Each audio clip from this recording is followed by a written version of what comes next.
안녕하세요. 커머스 인터랙티브 이원주입니다.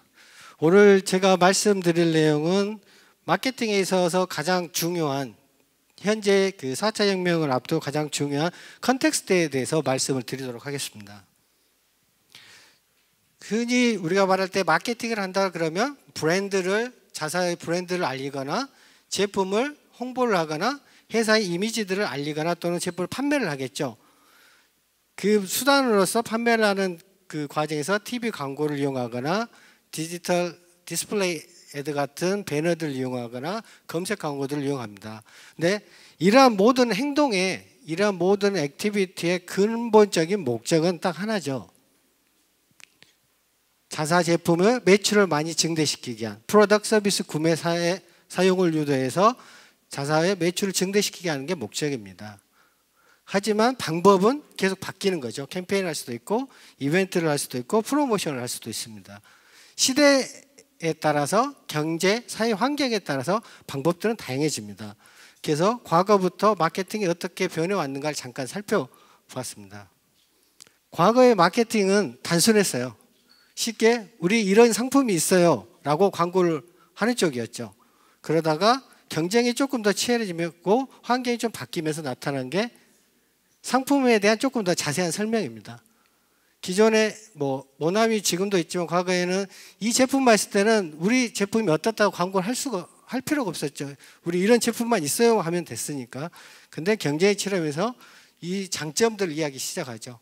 또 다른 예를 보면 화장품도 마찬가지입니다. 있는 게 중요한 게 아니라 우리 거는 다른 것과 어떻게 차별화된다 이런 것들을 강조를 하게 됩니다. 마케팅에서. 그러다가 좀 더 지나면 이제 감성을 소구하기 시작하는 거죠. 스타벅스 같은 경우가 이게 대표적인 케이스인데 맛의 차별화보다는 감성 마케팅을 더 성공한 케이스죠. 그런 것처럼 보시는 것처럼 건강을 파는다라는 이런 식으로 감성을 자극을 하게 됩니다. 여기서 좀 더 발달하게 되면 최근에 가장 나타난 마케팅 방법 중에 하나인데요. 소비자들 개개인들에게 바로 소구를 합니다. 지금 오시면 더 싸게 드려요. 할인을 해드려요. 이런 식으로 더 소구를 하게 되죠. 그리고 이게 모이게 되면 더 이 그룹들로 더 마케팅을 가게 됩니다. 그래서 이거 정리를 해보면 처음에는 TV를 중심으로 한 매스 마케팅이 많이 이루어졌습니다. 그래서 공급자의 힘이 더 셌을 때죠. 이때는 경쟁도 없었기 때문에 그냥 우리 상품 있어요 정도 하는 이 상품 안내에서 그쳤다면 여기서 좀 더 발달하게 된 온라인이 들어오고 공급자와 소비자의 힘이 같아졌을 때는 나타나는 것들이 바로 세그먼트 마케팅입니다. 고객 소비자를 1000만, 2000만 원을 보는 게 아니라 300만, 400만 원 줄여서 그 각 세그별로 필요한 게 어떤 걸 찾아서 제공을 하는 거죠. 그렇기 때문에 상품 설명 중심의 마케팅 활동이 이루어지게 됩니다. 그러다가 조금 더 발전해서 한 10여 년 전부터 스마트폰이 급속하게 퍼지면서 모바일 환경이 되죠. 이때는 소비자가 공급자보다 힘이 더 세지게 됩니다. 그렇게 되면서 결국은 공급자 입장에서 각각 소비자를 개개인을 쪼개기 시작합니다. 그래서 쪼개서 그 사람에게 맞는 것들을 제공을 해주려고 하는 거죠. 그러면서 아까 보셨던 할인 쿠폰이나 이런 이벤트 내용을 안내하게 됩니다. 그래서 구매욕을 자극을 하게 되는 거죠. 지금 사면 얼마를 깎아줄 테니까 사라. 이런 식으로 구매욕을 자극을 하는 마케팅 활동들이 이루어집니다. 그렇다면 앞으로 일어날 마케팅은 무엇이 될까요? 모바일에서 다음으로 넘어가는 게 4차 혁명 빅데이터 IoT라고 이야기를 하죠. 이때는 역시 소비자가 공급자의 힘이 더 커집니다. 그래서 이때는 과연 무엇을 자극을 해야 될 거냐에 대해서 지금부터 이야기를 드리도록 하겠습니다. 이건 지금 현재 벌어지고 있는 마케팅의 방법들 중에서 조금 발췌를 해봤는데요. 네이버에서 이런 키워드를 검색을 하게 됩니다. 예를 들어서 인기 있는 앱은 어떻게 만들어지는가를 검색을 몇 번을 해보고 나면 다른 사이트를 가면 그 검색해놨던 그 책 관련된 광고로 뜨게 됩니다. 이게 흔히 말하는 요즘에 나오는 타겟팅된 광고, 프로그래픽 바잉 이런 개념인데요. 과연 이게 맞을까? 이건 제가 인위적으로 해본 건데 제가 과연 이 책에 대해서 구매 의사가 있어서 내가 이 책이 필요해서 검색을 해봤을까라는 것, 그걸 모르는 거죠. 이 광고를 띄우는 사람은. 저는 단순히 테스트를 하기 위해서 해봤을 뿐인데 필요로 해서 이걸 하는 건 아니고요. 그런데 이런 광고를 하는 데는 그걸 알 수가 없는 거죠. 비슷한 것처럼 이렇게 모바일로도 푸시들이 많이 들어옵니다. 이 광고가 필요하든 하지 않던, 이 제품이 필요하든 필요하지 않던 이런 광고들이 계속 들어오게 됩니다. 이게 과연 우리가 바라는 모습일까 앞으로의? 그렇지 않다라는 거죠. 그러면 앞으로는 어떤 마케팅을 해야 될 거냐? 보시는 것처럼 필요를 자극하는 마케팅이 이루어져야 됩니다. 소비자가 이게 필요하다라는 걸 미리 알고 선제적으로 대응하는 게 마케팅의 가장 기본이 되겠죠. 그래서 소비자가 내가 이게 필요하지를 느낄 수 있도록 해줘야 됩니다. 그게 바로 앞으로 해야 될 마케팅입니다.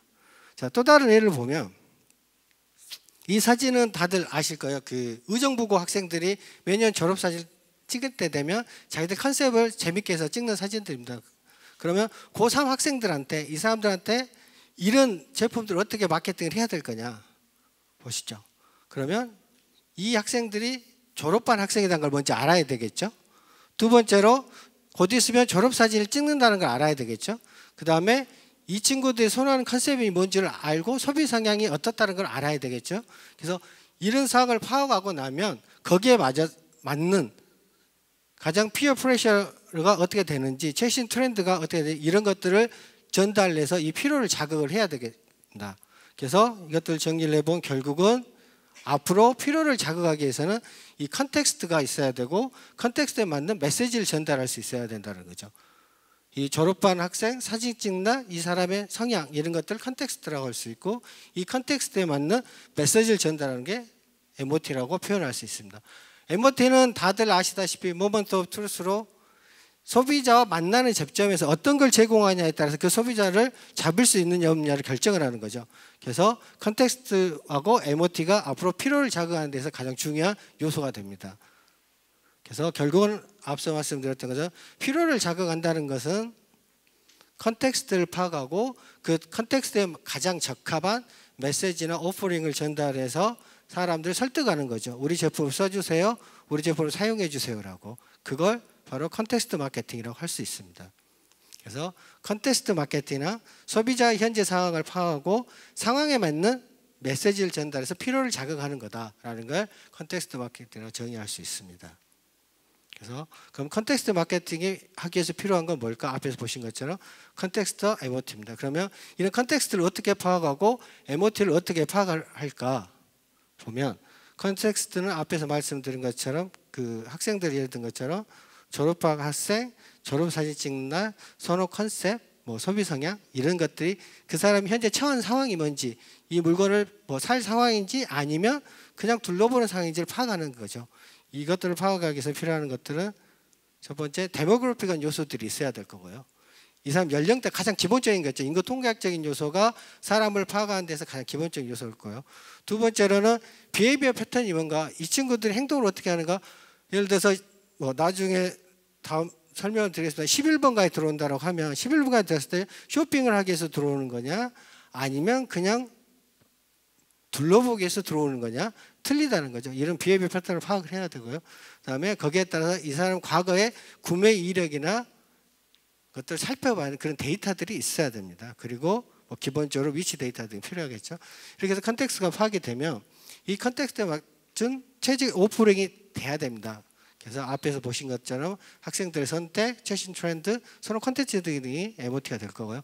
이걸 파악하는 방법은 결국은 이 학생들 앞에서 보셨던 라이프 스타일이 어떻게 되느냐, 과연 이 친구들이 피어 프레셔를 많이 느끼느냐, 아니면 최신 트렌드에 민감하느냐, 또는 지금 필요로 하는 게 뭐냐, 니즈나 또 불편해하는 것들이 뭐냐, 이런 것들을 묶어서 오퍼링을 해줘야 된다는 거죠. 그래서 이걸 MOT라고 표현할 수 있습니다. 그래서 결국은 보시는 것처럼 해서 데이터와 테크가 필요하다는 거죠. 데이터. 그래서 히스토리 데이터는 뭐 패턴 데모그래픽 같은 거 있거든요. 이런 것들을 파악한 게 바로 이제 테크라는 거죠. 그래서 지금 말하는 것들은 오늘 뭐 컨퍼런스 에드텍인데 광고에 있어서 결국은 데이터와 테크를 통해서 결합을 해서 소비자들한테 마케팅을 전달해야 된다는 거고요. 그러면 데이터와 테크면 다 되느냐? 꼭 그렇지는 않습니다. 그래서 데이터와 테크만 됐을 때 앞에서 보셨던 것 같은 현상이 벌어집니다. 아, 이 사람이 지금 무엇을 검색을 했으니 이 사람한테 이걸 오퍼링하면 될 거야. 또는 위치 기반으로 지금 신세계 백화점 옆을 지나니 신세계에서 하고 있는 제품들을 홍보하면 될 거야. 이게 바로 데이터와 테크가 결합된 형태겠죠. 그리고 11번가에서 또 하나 예를 들면 제가 며칠 전에 몇 가지를 검색을 해봤습니다. 그래서 보면 골프 관련 것들을 그냥 테스트하면서 검색을 해봤더니 그 이후에 다시 들어갔을 때는 이런 것들을 추천을 해주고 있는 모습입니다. 그래서 과연 이게 맞을까? 내가 필요로 하지 않는데, 또는 이 중에 제품은 제가 하나 산 게 있어요. 구매를 한 게 있는데 그 구매했던 제품을 다음에 들었을 때 또 추천을 해주는 거죠. 그럼 이게 과연 맞을까? 데이터와 테크만 결합됐을 때 이런 모습이 이제 보이는 거죠. 뭐 또 다른 예를 들면 데이터와 테크가 결합됐을 때 지금 사람의 현재 상황을 대충 파악할 수 있습니다. 현재 위치 기반이 됐든 시간상이 됐든 뭐 검색 기록 같은 걸 통해서 이 사람이 지금 달리고 있는 사람이라는 것들을 파악이 가능합니다. 그래서 달리고 있는 사람이 파악돼서 그럼 이 사람한테 뭘 줘야 될까? 지금까지는 우리는 사람들이 달리고 있다, 조깅을 하고 있다라고 하면 이 사람이 필요한 게 물일 거야라는 가정을 하에서 제공을 해주고 있는 거죠. 그래서 이 사람한테는 물을 제공해주면 이 소비자는 다 구매를 할 거야라는 가정을 하에서 마케팅을 해왔습니다. 근데 실제로 이 사람이 필요한 건 물이 아닐 수도 있다라는 거죠. 이제 막 조깅을 시작했을 경우에는 물보다는 오히려 빵을 필요할 수도 있고요. 한참 달리고 난 다음에 물이 필요할 수도 있고, 또 사람의 성향에 따라서 탄산수나 음료수 또는 다른 것들이 필요할 수도 있다는 거죠. 근데 우리는 그걸 간과를 하고 지금까지는 이 빵이라는 것만 제공을, 물이라는 것만 제공을 하려고 했다는 거죠. 이게 지금까지 마케팅이었다면 이 사람의 필요를 찾아서 해야 된다는 게 컨텍스트 마케팅입니다. 그래서 결국은 데이터와 테크가 아니라 이 사이에 휴먼이 들어가야 된다는 거죠. 그래서 필요를 자극하기 위해서는 데이터를 통해서 분석하고 테크를 통해서 타겟팅을 하는 것에서 그치는 게 아니라 이 사람들이 필요로 하는 게 뭔가, 불편해하고 있는 게 뭔가를 찾아서 거기에 맞는 것들을 제공을 해줘야 된다는 겁니다. 그게 바로 휴먼이라고 표현을 했습니다. 그래서 앞으로 마케팅은 데이터 테크와 인간이 결합된 모습이 돼야 된다는 거죠. 이런 비슷한 예를 들어서 작년에 11번가에서 이제 했던 내용입니다. 그래서 과연 영타겟 19세에서 25세의 학생들은 패션, 특히 패션과 관련해서 어떻게 쇼핑을 하고 어떤 행동을 할까를 살펴봤던 거죠. 그래서 단순히 예를 들어 뭐 11번가니까 11번가 들어갈 때 과연 이 사람들이 다 쇼핑을 하러 들어가느냐? 꼭 그렇지는 않다는 거죠. 보시는 것처럼 시간이 날 때, 그냥 내가 할 일 없어 심심할 때 11번가를 들어가 보기도 하고, 두 번째로는 어떤 트렌드가 궁금할 때, 요즘 잘 나가는 옷이 뭐가 있을까, 또 새로운 상품이 뭐가 있을 때 확인해 보기 위해서 들어가기도 하고, 좀 더 싼 게 없을까 하고 들어가 보기도 한다는 거죠. 꼭 물건을 구매하기 위해서뿐만 아니라 트렌드를 파악하기 위해서 나한테 줄 수 있는 혜택들이 뭔가 있는가를 보기 위해서 들어가 보는 거죠. 그리고 그 외에 브랜드 옷을 산다고 했을 때도 내가 고가를 살 거냐, 또는 한 번 입고 버릴 옷을 살 거냐, 아니면 오래 입을 옷을 살 거냐에 따라서 이 상황에 따라서 들어간 이유들이 다 틀리다는 겁니다. 그러면 이 상황이 다 틀린데 똑같은 마케팅을 할 거냐? 그게 아닌 거죠. 소비자들이 가장 자극을 받는 경우가 이 시간이 남을 때 11번가에 들어갔을 때, 또는 11번가뿐만 아니라 다른 쇼핑몰 들어갔을 때 가장 자극을 받는, 구매 자극을 받는 게 보시는 것처럼 또래 인정이라는 겁니다. 그래서 내 또래 애들은 뭘 샀을까? 내 또래 애들은 뭘 선호할까? 내 또래 애들은 뭘 자주 찾아볼까? 이런 정보를 주는 게 이 사람들한테 가장 필요를 자극할 수 있다는 겁니다. 그리고 뭐 트렌드 정보가 할 때는 내 관심 뭐 이런 것들이 되겠죠. 반면에 오래 입으로 또 마찬가지인 거죠. 그래서 또래 인정이냐, 내가 관심 있는 디자인이냐, 이런 것들이 가장 이 소비자를 구매를 유발시키고 있는 자극 요소라는 겁니다. 그래서 이런 컨텍스트에 따라서 굉장히 다른 각자 자극 요소들이 틀리다. 그래서 이걸 정리를 해보면 결국 몇 가지로 이제 묶을 수 있고요. 그래서 이런 자극 요소들을 어디가, 어느 채널, 어느 브랜드가 가장 잘하고 있는 것까지 살펴보면 결국은 시간 날 때나 정보가 할 때 이 또래 인정이라든가 이런 자극 요소들을 가장 잘 해주고 있는 데가 커뮤니티라는 거죠. 쇼핑몰보다는 커뮤니티, 그 커뮤니티에서 네이버 카페나 이런 커뮤니티가 아니라 커뮤니티 쇼핑몰 같은 조그마한 데라는 거죠. 그래서 이런 부분들이 가장 잘 하고 있는 거고, 그러면 11번가에서 이런 상황에 들어온 사람들 잡기 위해서 뭘 해야 될 거냐라고 하면 결국은 이런 정보들을 줘야 된다는 거죠. 앞에 보신 것처럼 요즘 트렌드가 뭐다, 특히 20대에서 잘 소구하는 것들이 뭐다, 요즘 찾고 있는 것들이 뭐다라는 것을 제공을 해줘야지 그들을 잡을 수 있다는 겁니다. 그래서 매출을 올릴 수 있다는 얘기죠. 그래서 결국 우리가 컨텍스트하고 MOT를 파악을 하면, 즉 데이터와 테크를 기반으로 한 사람의 것들을 파악을 하게 되면 앞에 보신 것처럼 마케팅 기회를 찾을 수 있고 서비스 개발 또는 새로운 사업 개발의 기회를 찾을 수가 있다는 겁니다. 그래서 이 부분에 대해서는 또 다시 설명을 드릴 거고요. 그래서 컨텍스트 마케팅이라는 걸 정리를 하면 결국 소비자의 필요를 자극하는 방법이고, 이 필요를 자극하게 되면 이득이 되는 게 세 가지가 있다는 겁니다. 그래서 첫 번째, 주의를 끌 수가 있습니다. 당신한테 이게 필요할 거라 어떤지게 되면 나한테 맞는 또는 내가 필요로 한 것, 내가 부족했다고 느끼는 것들에 두면 관심을 끌겠죠. 그래서 캡처 어텐션이라는 게 있고, 다음에 관심을 끌고 나면 인발브를 시킬 수 있다는 거죠. 구매로 연결시킬 수 있다는 겁니다. 그래서 그게 두 번째 장점이 될 것 같고요. 세 번째 장점은 탑 오브 마인드를 TOM을 잡을 수 있습니다. 그래서 아까 보신 것처럼 내가 시간 남을 때 어딜 들어가지 그러면 머릿속에 떠오르는 게 11번가를 잡을 수도 있고, 아니면 다른 커뮤니티 사이트에서 될 수 있는 거죠. 그 사람의 필요를 어떻게 자극하냐에 따라서 그 사람의 TOM을 잡을 수가 있게 됩니다. 그래서 컨텍스트 마케팅을 하게 되면 결국은 주의를 끌 수 있고 인게이지먼트를 시킬 수 있고 TOM을 잡을 수 있는 장점이 있습니다. 그렇게 되면 결국 이제 서두에서 봤던 매출 증대라는 효과가 나오겠죠. 그래서 이런 컨텍스트를 잡아서 성공한 사례들을 보면 대표적인 사례가 이제 토스라고 볼 수 있습니다. 그래서 토스는 소비자들의 머릿속에 있는 송금이라는 컨텍스트를 잡은 거죠. 송금할 때 어디를 쓸 거냐라고 하면 대부분 다 토스를 떠올립니다. 토스가 지금까지 마케팅을 무료 송금, 간편 송금, 지금도 5회는 무료 송금이잖아요. 그래서 송금하게 되면 친구들한테 그냥 쉽게 돈을 보낼 때 어디에 쓰지라고 하면 다 토스를 떠오르는 겁니다. 그 외에 나왔던 비슷한 앱들은 다 이걸 잡는 데 실패했어요. 왜? 토스가 이미 잡고 있었기 때문에. 두 번째, 쇼핑몰에서 배송이라고 하면 떠올리는 게 쿠팡들이 떠올립니다. 소비자들 대부분 다 조사를 해보면 그건 이미 쿠팡이 빠른 배송이라는 타이틀로 뭐 오늘 주문하면 내일 간다라는 그 빠른 배송으로 이미 소비자들 머릿속을 잡고 있는 거죠. 빠른 배송이라는 그런 컨텍스트를 잡고 있다고 보시면 될 것 같아요. 그래서 그렇게 컨텍스트를 잡게 되면 그 위에 어떤 것들이 들어와도 쉽게 놓치지 않고 계속 갈 수 있다는 겁니다.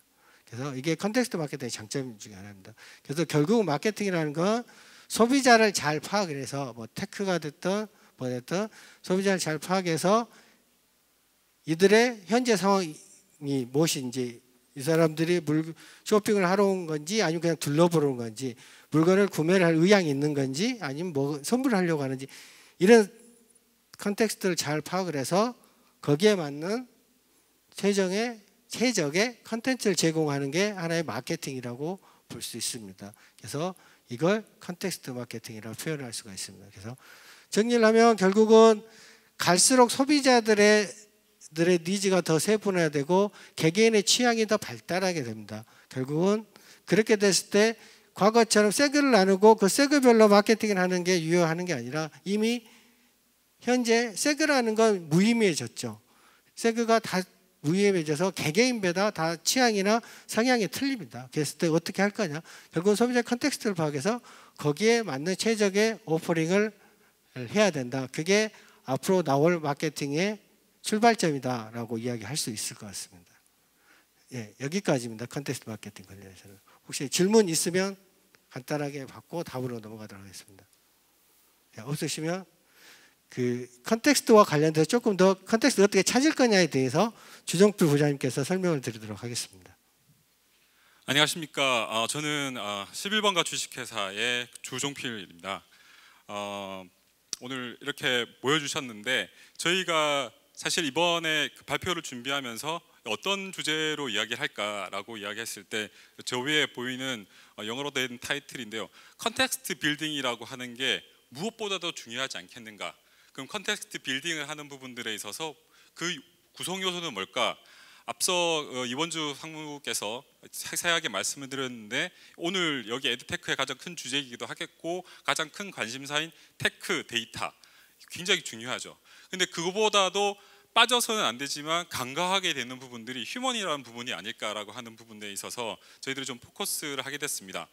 코마스 인터랙티브도 이제 테크와 데이터를 가지고 그다음에 디지털 마케팅을 하는 회사일 뿐더러 저희 11번가 주식회사도 마찬가지로 테크 데이터가 가장 큰 힘이 될 것이고 앞으로 저희들의 가장 큰 강한 동력이 될 것이라고 믿어 의심치 않는 분야이기도 하지만 그 회사에서 근무하는 제가 휴머널이라고 하는 것들을 끄집어 나온 이유에 대해서 좀 설명을 좀 드리도록 하겠습니다. 여기 부산이 이제 영화의 도시잖아요. 그래서 뭔가 영화적인 측면으로 좀 이야기를 좀 하면 좋겠다 싶어서 우선 처음에 가지고 왔던 게 니모를 찾아서의 파인딩 니모인데 파인딩 니즈처럼 보였습니다. 왜냐하면 그 아빠 흰둥가리가 니모를 찾을 때 그 절박함 이런 부분들이 우리 비즈니스에 있는 사람들 특히 이제 광고를 하고자 하는 사람들 입장에서는 똑같은 심정이 아닐까 그리고 똑같은 어려움이 아닐까라는 생각이 좀 들었었거든요. 먼저 또 다른 영화 하나 소개를 해드리겠습니다. 혹시 이 영화를 보신 분도 계실 거고 들으신 분도 있을 거고 뭐지? 이렇게 하시는 분들은 세대 차이가 좀 나겠죠. 28년 전에 18 years 전에 나왔던 영화입니다. 2000년도에 출시됐던 영화인데요. 이게 이제 어떻게 보면은 저희가 봤을 때는 지금 이 시대를 살아가는 광고인들한테 뭔가 던져주는 메시지가 있다라고 생각이 좀 들었어요. 뭐 내용을 잘 모르시는 분들이 계실 것 같아서 짧게 좀 설명을 드리면 왼쪽에 있는 배우는 멜 깁슨이고 오른쪽에는 헬렌 헌터라는 배우인데요. 이제 멜 깁슨이 이제 광고 회사를 다니고 있습니다. 곧 이제 크리에이티브 디렉터로 승진하는 딱 참인데 그날 딱 와서 딱 봤더니 자기를 승진시켜 주는 게 아니라 헬렌 헌터가 스카우트 되어서 그 크리에이티브 디렉터로 온 거예요. 근데 온 이유가 이제 시장 자체가 이제 여성 시장이 커지면서 파워워먼들에 대해서 어떻게 하면 타겟팅할 것이냐 이런 고민을 하게 됐는 회사가 그렇게 고민하게 됐는데 이 멜 깁슨은 맨 오브 맨 마초적인 성격이거든요. 잘 안 맞죠. 그 회사에서도 그걸 대체할 만한 정말 승진시켜 주고 싶었지만 그렇게 된 겁니다. 헬렌 헌터가 첫날에 회사에 딱 와가지고 이제 첫 미팅을 하는데 여러 가지 이야기하다가 핑크색 박스를 막 돌립니다. 그 핑크색 박스에는 이제 여기 나와 있는 것처럼 뭐 브라도 있고 그 다음에 왁스도 있고 마스카라, 매니큐어 여러 가지 여성용품들이 있으면서 한번 써봐라. 써보고 난 다음에 아이디어를 가져와라. 막 이렇게 이야기되는 거죠. 멜 깁슨은 제가 보니까 되게 성실한 사람입니다. 집에 들어가서 일일이 매니큐어도 칠해보고 왁스도 발라보고 왁스 발릴 때 이렇게 드라이기로 이렇게 하다가 드라이어기를 욕조에서 가지고 놀다가 어떻게 됐냐면 감전이 되는 거죠. 감전이 되어서 이게 딱 죽어야지 사실은 현실인데 실화인데 이게 이제 영화다 보니까 죽는 대신에 능력을 얻습니다. 어떤 능력이냐면 여성들이 생각하는 생각을 읽을 수 있는 능력을 얻는 거예요. 생각을 읽을 수 있는 능력을 얻으면서 이제 그쪽 회사에서 이제 진행하려고 하는 나이키 여성 관련된 광고에서 큰 두각을 나타낼 뿐만 아니라 이제 딸하고의 관계도 별로 안 좋았거든요. 근데 관계도 많이 회복되고 끝내는 로맨틱 코미디답게 헬렌 헌터랑 또 사랑에 빠지게 되는 그런 아름다운 그런 내용으로 결말이 됩니다.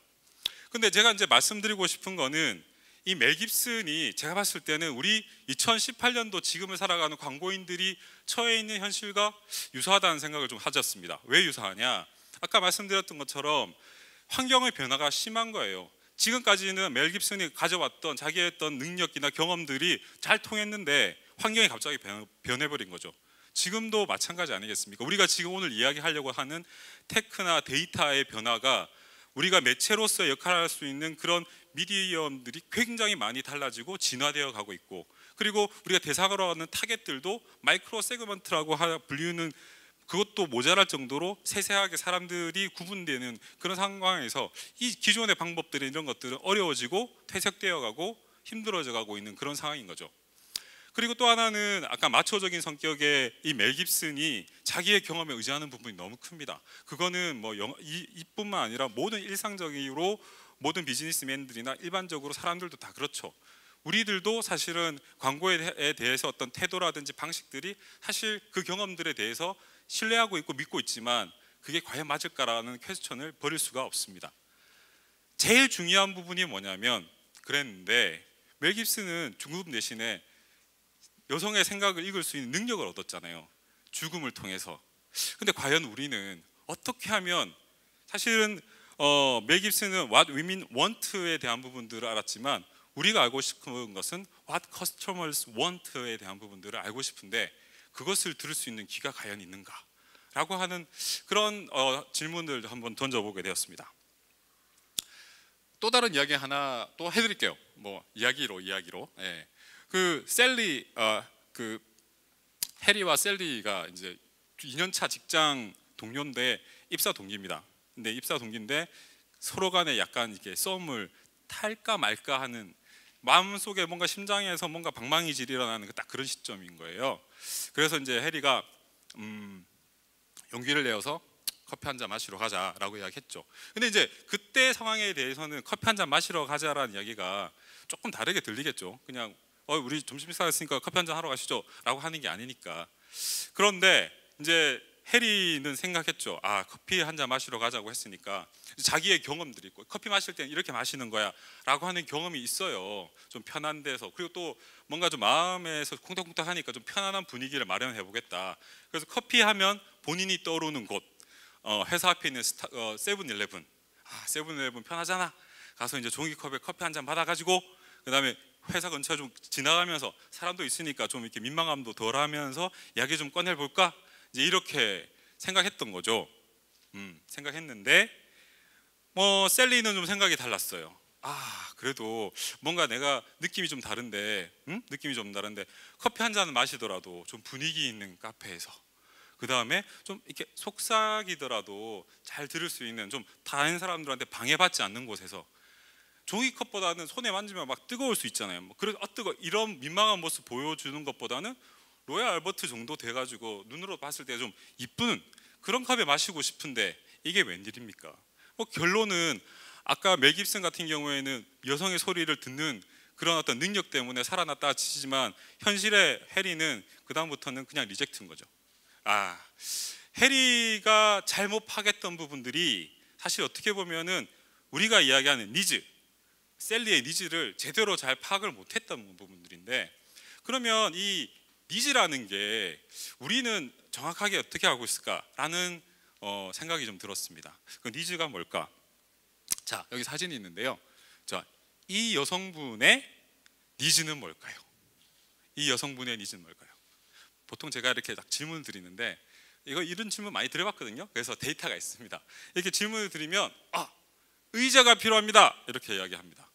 또 굉장히 크리에이티브한 한 분은 가제트 만능팔이 필요합니다 이렇게 이야기를 하시기도 합니다. 좀 로맨틱한 분은 키가 큰 남자친구가 필요한 것 같아요 이렇게 이야기하죠. 이렇게 질문을 드리면 1시간 내지 2시간까지 계속 답이 끊임없이 나올 수 있어요.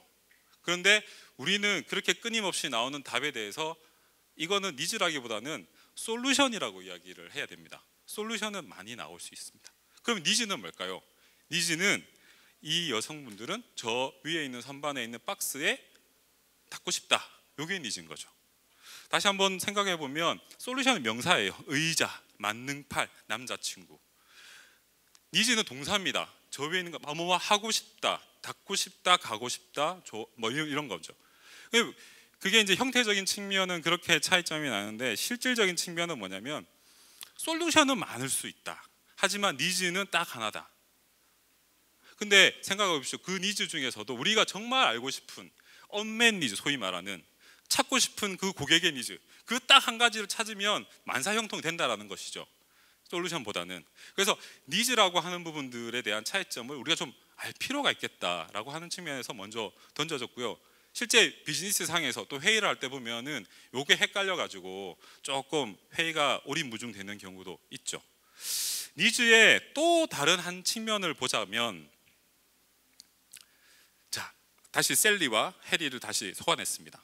해리가 정말 니즈를 몰랐을까? 하나는 알고 있었습니다. 뭐냐? 셀리가 사랑받고 싶어한다. 이 부분들은 알고 있었죠. 그런데 앞서 말씀드렸던 것처럼 나머지에 대한 니즈, 뜨거운 커피를 안전하게 품위 있게 마시고 싶어하는 그 니즈, 그리고 타인의 방해를 받지 않고 속삭여도 대화할 수 있다라고 하는 그 니즈, 그리고 로맨틱한 어떤 느낌을 받을 수 있다, 그런 공간에 있고 싶다라고 하는 그런 니즈, 그런 니즈들은 간과했거나 잘 몰랐습니다. 저기서 말씀드리고자 하는 것들은 니즈라는 것도 종류가 좀 있더라, 단계가 좀 있더라. 그냥 막연하게 니즈라고 할 게 아니라 정말 우리가 멜 깁슨이 가졌던 그 능력처럼 우리가 니즈를 제대로 바라보고 들으려고 한다고 하면 그것을 발라낼 수 있는 눈 또한 좀 있어야 되는데, 그런 것들을 좀 나눠보니까 이렇더라라는 거죠. 그래서 커먼 니즈는 기본적으로 우리가 아주 사랑받고 싶어요, 뭐 싸게 물건을 사고 싶어요. 부장님, 저는 이 니즈 하나 발견했습니다. 고객들이 싸게 물건을 사고 싶어 합니다. 발견했습니다. 이제 이런 부분들은 너무 커먼한 부분들이라 우리 비즈니스 사회에서는 겨울에 눈 내리는 이야기다 이렇게 이야기하는데, 그 부분들보다는 나머지 컨텍스트 레벨의 니즈, 액티비티 니즈, 퀄리파이어 니즈, 이런 부분들은 찾아내면 일반적으로 회사에서는 서비스로 또 프로덕트로 만들어내고, 광고에서도 그것들을 트리거로 해서 광고를 만들어냅니다.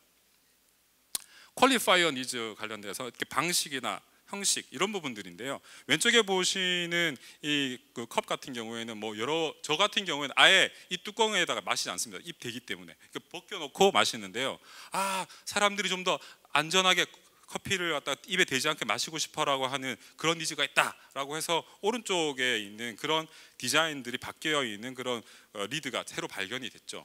새로 이제 개발이 되고 시장에 출시가 됐습니다. 이런 부분들이 퀄리파이어 니즈라고 하고요. 액티비티 니즈 단에 되는데, 이 부분들은 남성분들, 제가 남자 사우나에 가니까 그렇다 모르겠습니다. 어떤 거냐면 왼쪽에 있는 건 드라이어기, 정확하게 하면 헤어 드라이어기. 근데 그 사우나나 이런 데 가면 헤어 드라이어기를 헤어만 쓰지 않고 다른 곳에서 쓰는 경우가 많습니다. 그러다 보니까 특정 부분 사람들은 굉장히 싫어하죠. 저렇게 쓰지 않았으면 좋겠어. 뭔가 전용의 바디 각각 전용에 쓰는 그런 드라이어가 있었으면 좋겠어 라고 나온 게 오른쪽에 있는 바디 드라이어기입니다. 바디 드라이어기 어떻게 쓰냐고요? 이렇게 씁니다. 그래서 뭐 발을 말릴 때 헤어 드라이어 제발 좀 쓰지 말아주세요 이렇게 이야기를 하는데, 그렇게 나오는 거죠.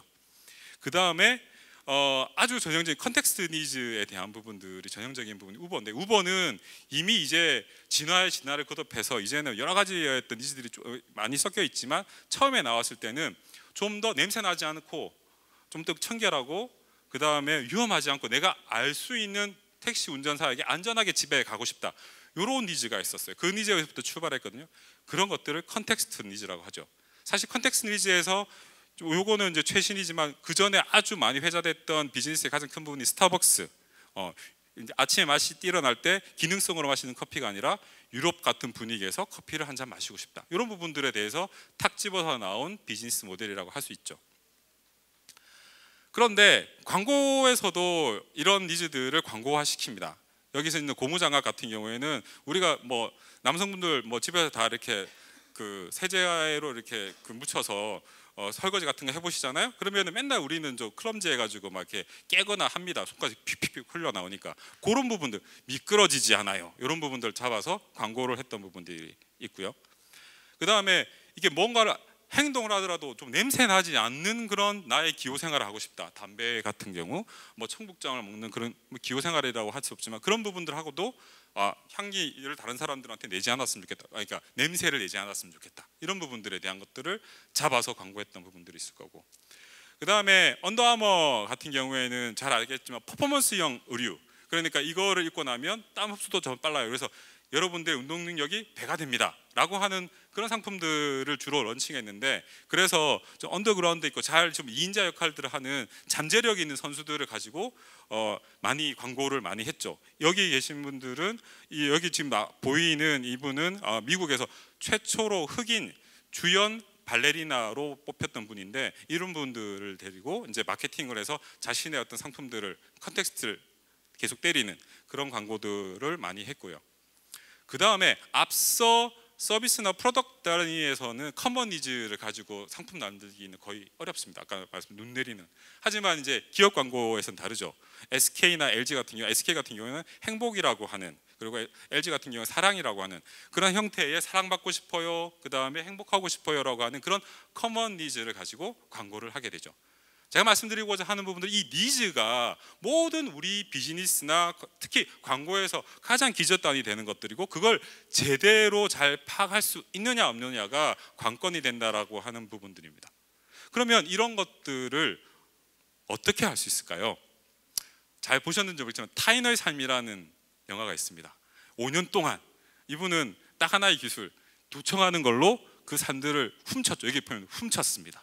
마찬가지로 우리가 멜 깁슨의 그런 능력이 없다면 그 사람들, 우리가 대상으로 하는 애정에 맞지 않는 그 커스터머의 행동들을 잘 훔쳐야 됩니다. 행동들을 훔치는, 행동들을 잘 관찰하고 그 타인의 삶들, 커스터머의 삶을 훔쳐야 되는 거죠.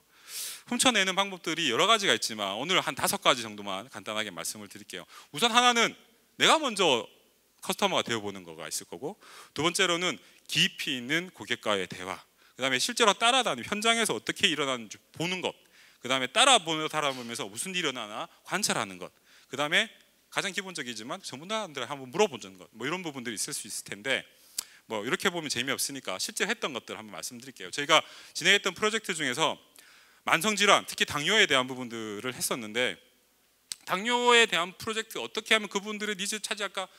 일단은 내가 당뇨인처럼 행동을 해봐야 됩니다. 하루에 3번씩 혈당 체크, 꼭꼭꼭 손끝 아픈 거 한번 찔러보고요.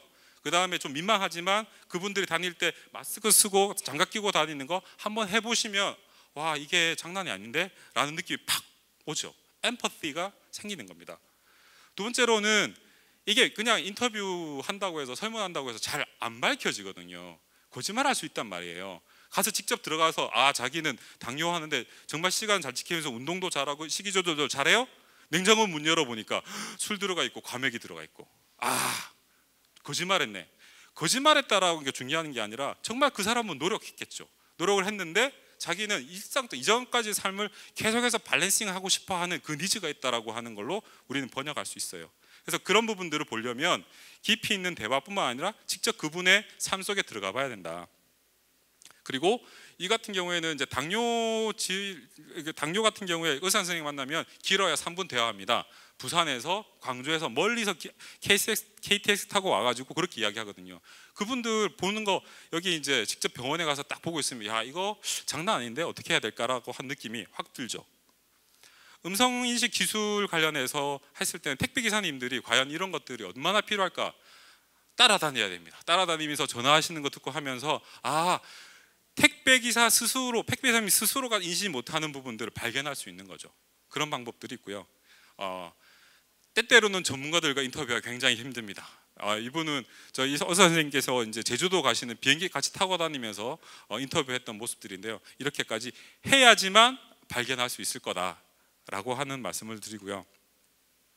그 다음에 끝으로 이제 제가 말씀을 드리고 싶은 거는 그럼 11번가 쪽에서는 어떻게 하고 있느냐, 이런 것들이 궁금하실 거잖아요. 그래서 저희 회사에서도 아까 말씀드렸지만 데이터, 테크, 이게 가장 중심에 있고 가장 중요한 부분들 중에 하나입니다.